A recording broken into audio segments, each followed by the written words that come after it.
This is Midnight Alchemy with your host Jason Allen on the Left Coast Media Network. And now here's Jason.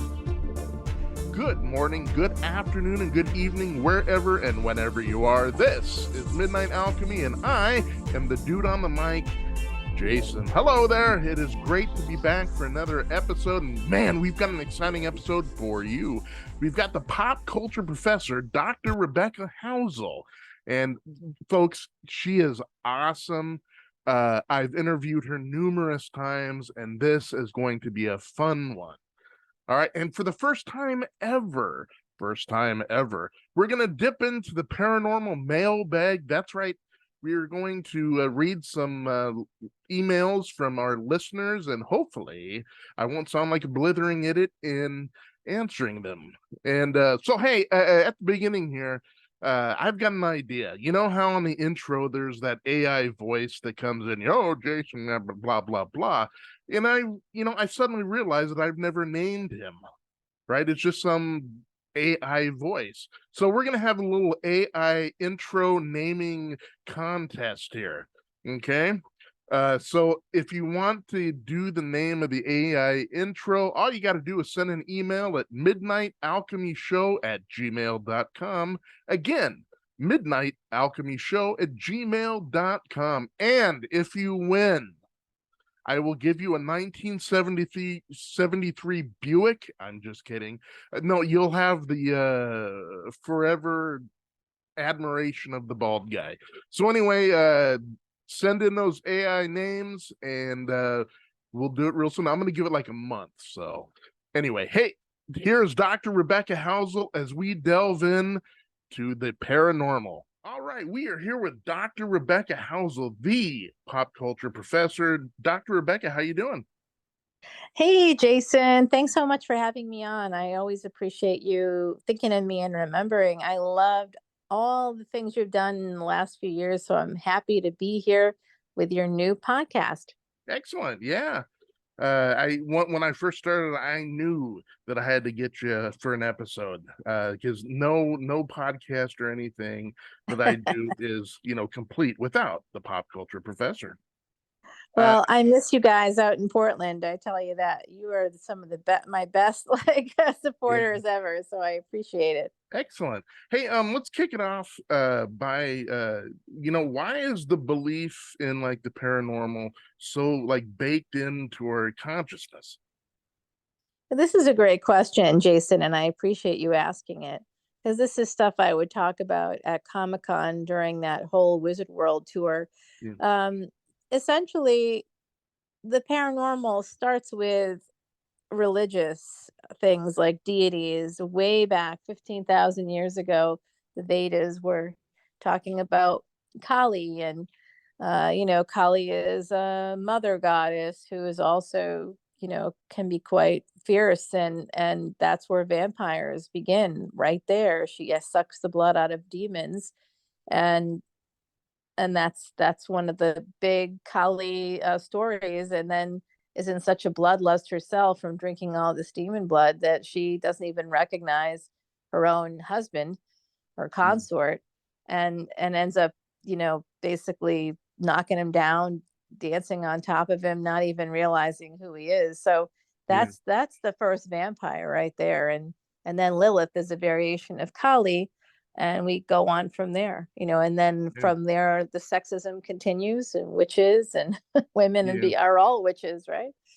All of us are Lilith and Kali. So right. Maybe would that also include like the succubus in that? Well, that's exactly the root of that, succubus. Yeah, that's the origins of it. Kali is portrayed as this goddess with many arms, and she wears a necklace of men's heads, and skulls and stuff. So, she's got swords, and she's quite fierce and sharp, pointy teeth. So, I think that's probably where it starts. If my wife comes down the stairs wearing a necklace of skulls, I want to tell you right now and get it on record that I am running. That's probably a good thing. I think that's a psychologically sound decision, Jason. I heartily approve. It's a good idea. Excellent. I guess. especially if there happens to be a machete in one or both of her hands. Ah, It's time to don't give go. don't give her ideas. You know. Hey, where does it meet the paranormal? Uh, Where, as far as sci-fi within like the movies and everything, where does it meet? Well, I like this question too, because again, we go back to, if you look at some of the early like films, horror films, you see who is it? It's Nosferatu, Yeah. 1922. It's Nosferatu. It's Yeah. vampires. That's Kali energy again. Hmm. And we keep seeing this idea of these magical human-like creatures. Well, you just go one little step further, apply a context of space, and Yeah. then you have aliens. So it's really just another form of supernatural. To me, it's all Yeah. connected: sci-fi, fantasy, the supernatural, the paranormal. Yeah. I mean, you see that as far in like the mythologies. I mean, J.R.R. Tolkien, right? Where he's Mhm. really gosh, he even figured out a whole elven language, for gosh sakes. Oh, he was quite a genius there. He and C.S. Lewis had their Inklings Club, and yeah, that's pretty remarkable stuff. And he did similar to George R. R. Martin, who kind of based his Game of Thrones and House of Dragon on history. Tolkien did something similar, but in such a creative way. And I think that The Lord of the Rings ended up being multiple books, but only because the publisher said to Tolkien, "Hey, you got to break this up. It's too big." Yeah. I've often told people when they want to try to figure out why the paranormal is so baked in to our collective consciousness. I set me straight if I have this wrong, but I always referred them tangentially to the late great Joseph Campbell, how the mythology and how everything, the zeitgeist comes into the history of all of these areas of paranormal. Yeah, and that's a great bring in Joseph Campbell. We love Joseph Campbell, but Right. Joseph Campbell built a lot of his work around Carl Jung. Mm, Carl Jung's work of the collective unconscious, and yeah. Time magazine called it the God gene in 2006. But Oh, Carl Jung wasn't the originator of it, actually, his student and lover. Anyway, you didn't hear it here. Sabina Spielrein, who was the mother of psychoanalysis and child development psychology in Russia. She was the first like psychology clinic in Russia, yeah. and she really was the brains behind that whole collective unconscious energy of like looking at symbols from different cultures and noticing that despite time, space, despite geography, despite theology, these cultures around the world all had similar symbols, like a swirl, for example, Hmm. or like a mountain, and there was meanings that were very similar. uh, it did not matter if what language they spoke, or if they were in the same continent. They all had the same meaning. Why? Yeah. And that's the God gene. That's something that tells us there's something bigger outside of ourselves. And there are these symbols that seem to exist in human consciousness. We're not quite sure why, but it's Yeah. pretty interesting.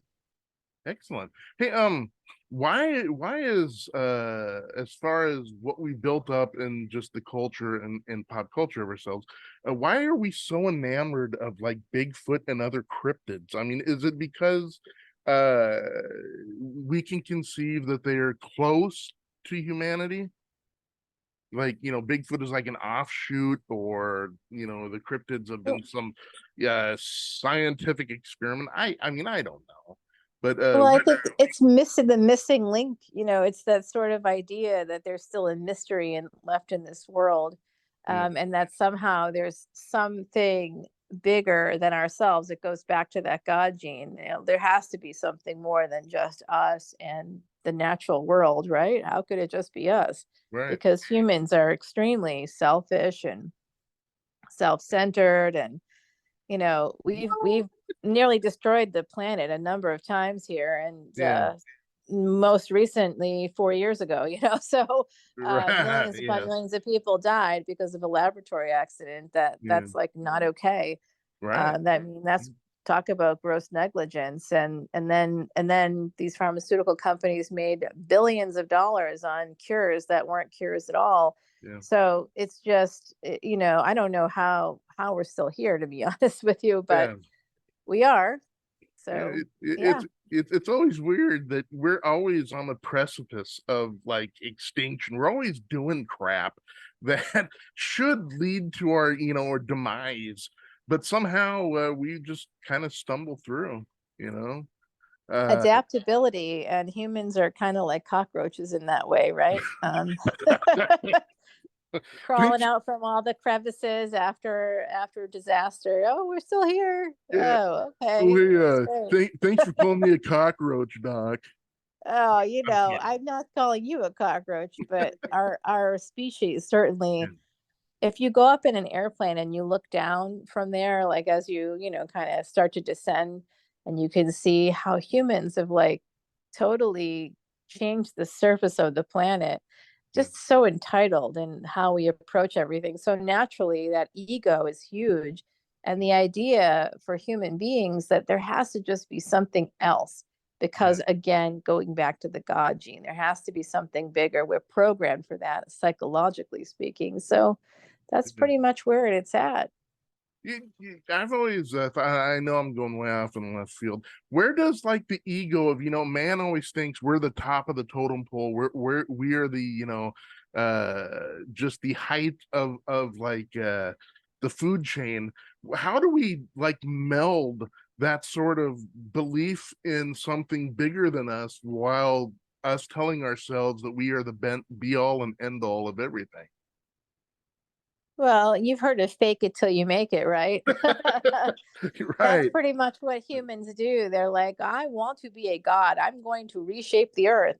Meanwhile, all we can really do is scratch the surface, quite literally. Right. And the universe has many mysteries left for us to discover, but frankly, we're too busy trying to, take over the country next door to fool our energies and focus on, sort of Star Trek energy and head Right. up into the universe. We have to work collectively together to make all that happen. And I think people ultimately are just looking for escapism. Yeah. If we want to really get down to the nitty gritty, that's what all of this is. It's escapism. It's Mhm. that humans could be something bigger or better than they actually are. Right. Yeah. I'm gonna switch tactics here now because I believe I probably asked you this question on other shows, but I've got to know, like vampires, right?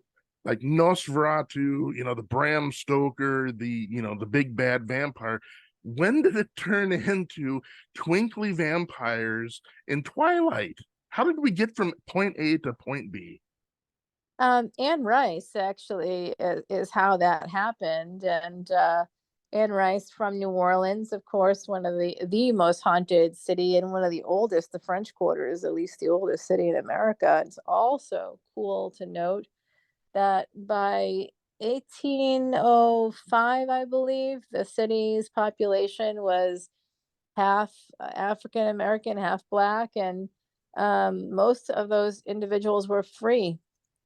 Then that's because the 19th Amendment, why that's remarkable, and for the history people out there, Yeah. is that 1863 or 1870 was when the right to vote came in for Black men, not women. Yeah. No women could vote until 1920, and then all women could vote. So it wasn't just, that had no race, didn't wasn't a factor in 1920. Right. But that's so New Orleans is pretty unique and steeped in history and culture, and Anne Rice living there amidst the cemeteries, although there are those above ground mausoleums. Hmm. Lafayette Cemetery #1 is one of the most filmed cemeteries in America, and now it's closed to the public as a result of all the damage that film crews have done to it. The originals is one of like my very favorite TV shows, of course, and of all time. And Mm. that's comes from the Vampire Diaries. L. Jane Smith precedes Stephanie Meyer by a good, sorry about that. I don't know if you heard that. I hope that didn't interrupt, but I have No, someone no. calling in. Yeah. Um, yeah, preceded Stephanie Meyer by a good 14 years, but prior to L. Jane Smith's Vampire Diaries, you had Anne Rice's Interview with a Vampire. Yeah. And it wasn't until that kind of became a film with Tom Cruise and Brad Pitt that we really saw the uptick of the Byronic vampire. And that's what you're referring to with the sparkly vampires. And Yeah. yeah, I mean, I'm looking at my nails, they're sparkling right now, but I don't think our Yeah. vampires should sparkle. Nail polish, yes. Vampires, no. No. Yeah. Why do I know you don't have much time left, so I'm gonna do the lightning round here. Why do conspiracy theories? Because the last, I'd say, up to 10 years maybe, there's been such a huge uptick of conspiracy theories and the belief in conspiracy theories. Why do you think they take hold in our minds? Well, they take hold in our minds. I'm going to go back to an answer from James Marsters. Yes, that same one Yeah. from Buffy, Spike, everybody. I worked with him for years, and someone asked him the same question. So it's very interesting. And his answer was brilliant. And I'm going to use the same one because it really is the truth.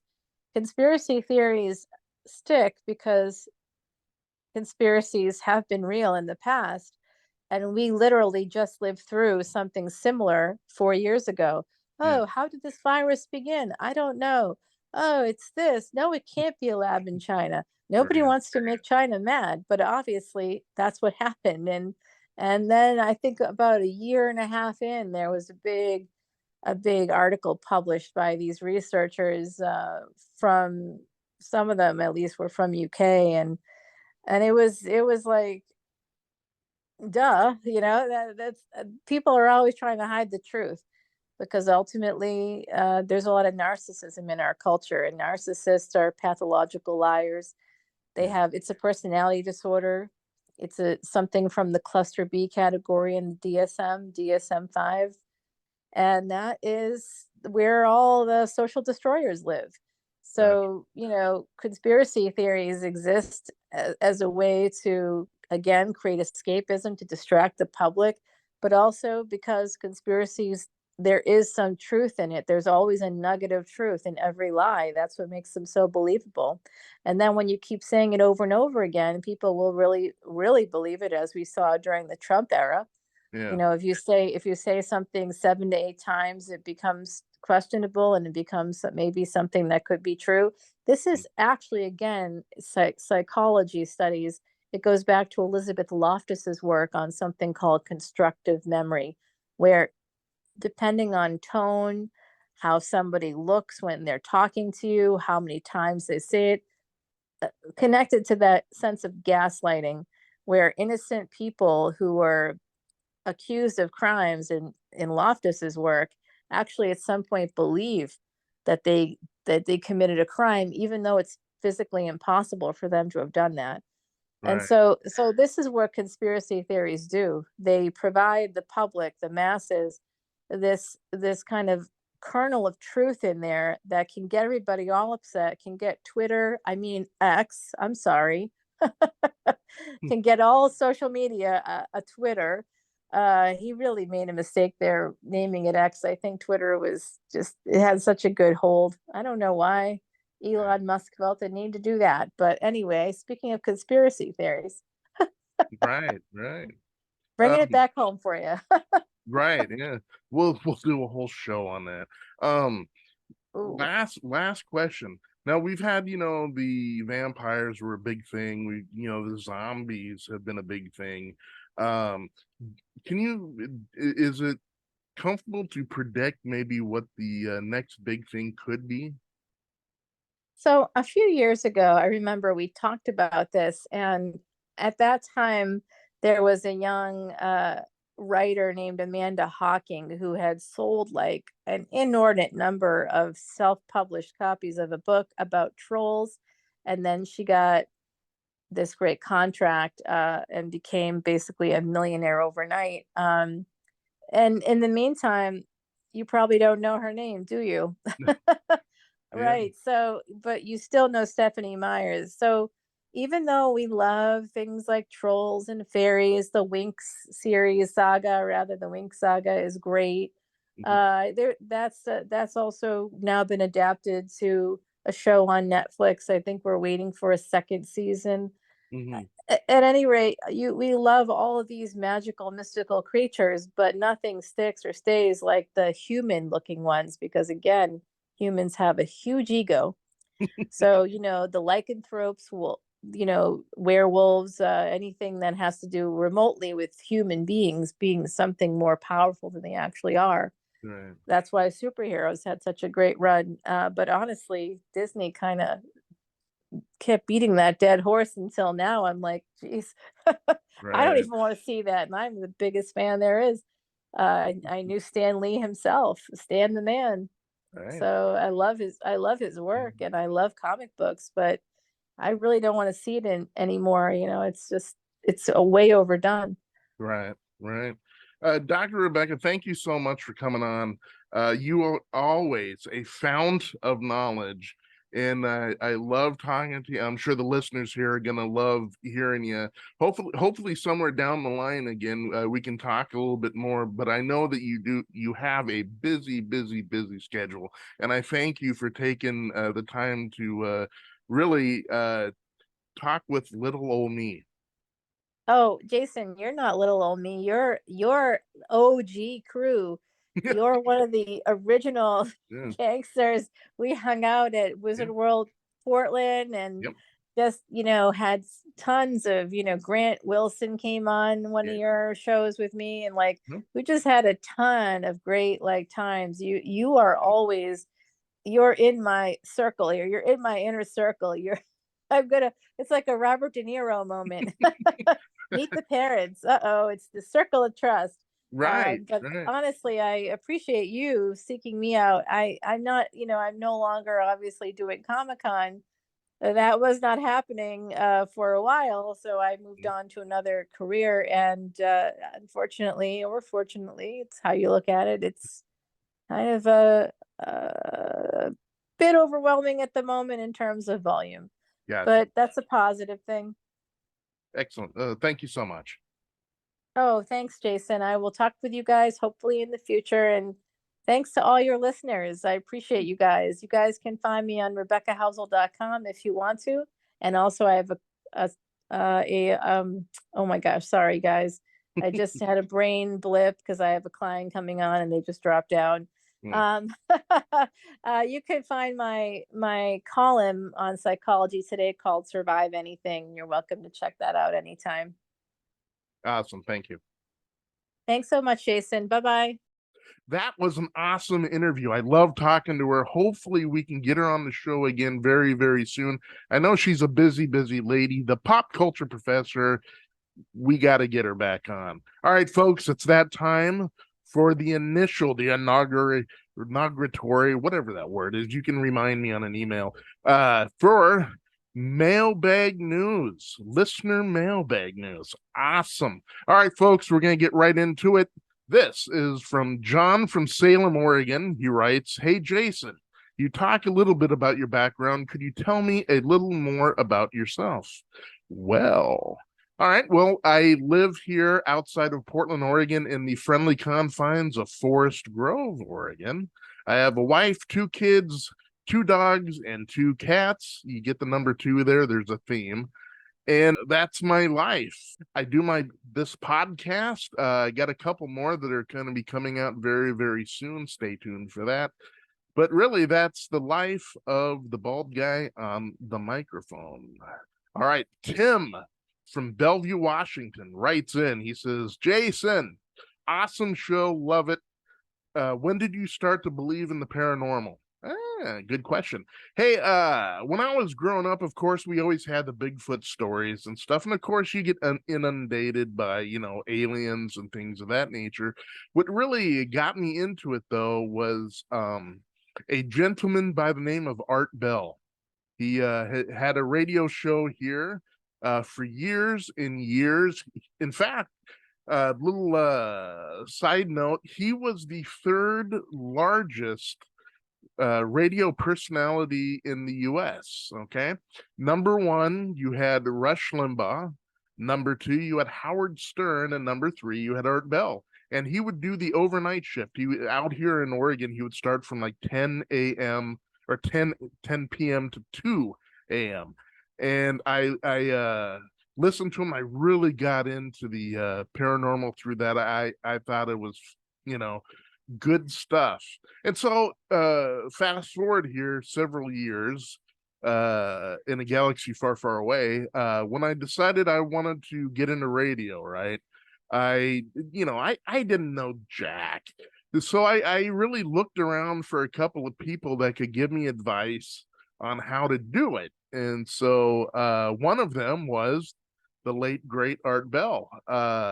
He was a great guy. I mean, a really nice guy. And he gave a lot of great advice on how to do this.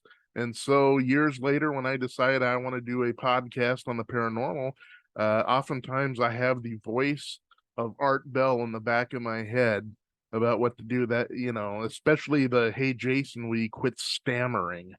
So that's a little bit about when I first started to get into the paranormal. All right. Third one comes from Sarah from New York City, New York. Hello, East Coast. Jason, awesome show. I listen to as many as possible.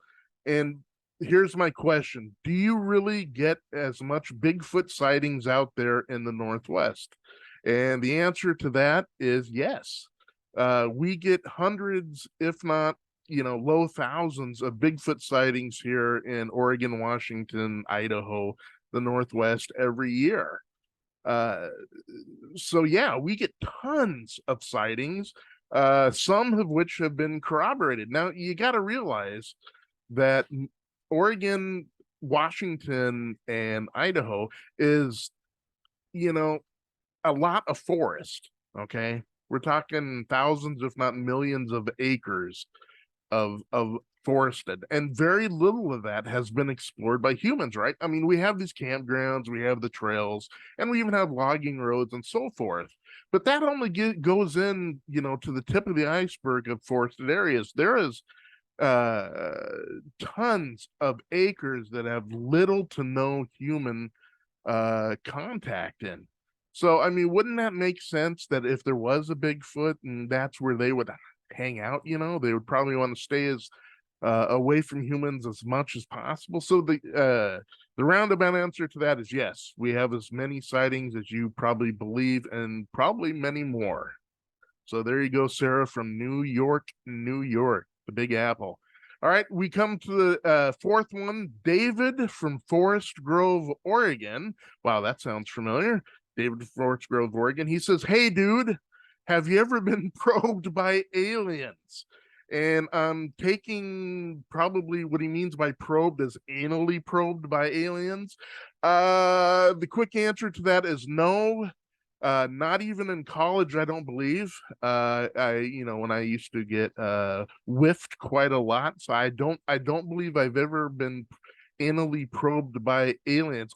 Although who knows? I'm only 53, so you never know. Maybe sometime I'll get sucked up into a ship and probed anally.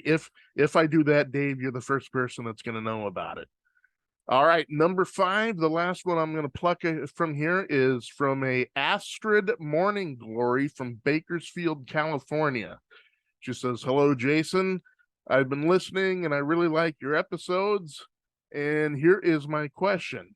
As a practicing witch and pagan, do you believe in magic?" And then she goes on to say, "Stay blessed." Astrid, great question. Do I believe in magic? And the answer to that is yes, I do. As it comes down through history, we have, as long as humans have been alive, right, there has always been some sort of history of magic. And so I gotta believe you can't go that long through human existence without having a kernel of truth to that. I mean, we have the pagans, we have now, you know, we have Wiccans. And so, yeah, I do believe that there is magic here in the world and the universe. So that is the listener mailbag here. All right, folks, it is time to get moving about wrapping this thing up. I've been not live streaming yet because I was on the precipice, the edge of a cold, and I wanted to make sure that I did not sound like this when I got on the microphone. Anyway, so I promise you I will be doing some live streaming. It's probably going to be coming at the end of next week. So stay tuned for that. Go on to the Facebook page. First of all, like it and follow it. But stay tuned for that because I will be giving the exact time, date, and time for the live streaming. So that is coming very soon. And on top of that, we're going to do some live audio radio type shows. As you all know, I come from a radio background, and so I'm much comfortable yakking in a radio sort of format rather than looking into a camera here and kind of stammering and I'll try not to do too many ahs. Anyway, we'll do some live shows again. Get on the Facebook page. You'll know the date and time, so stay tuned. Okay, our voicemail, if you want to leave a little voicemail in the future here coming up, I will be recording them and putting them on air for you to listen to. They are highly entertaining, and I'll have to delete all the ones with sort of, hey dude, profanity, aliens. Anyway, we'll do that. Voicemail is 971-205-2464. Again, 971-205-2464. And you can always email us at midnightalchemyshow@gmail.com. midnightalchemyshow@gmail.com. All right, folks, that's all we have for you today. We will be back next week with another episode of Midnight Alchemy. Until then, folks, this is Jason and the AI overlord that does the intro. I will talk to you again. Remember, be kind to each other and be kind. Just be kind, okay? Don't be a douchebag. Anyway, hasta la vista, arrivederci.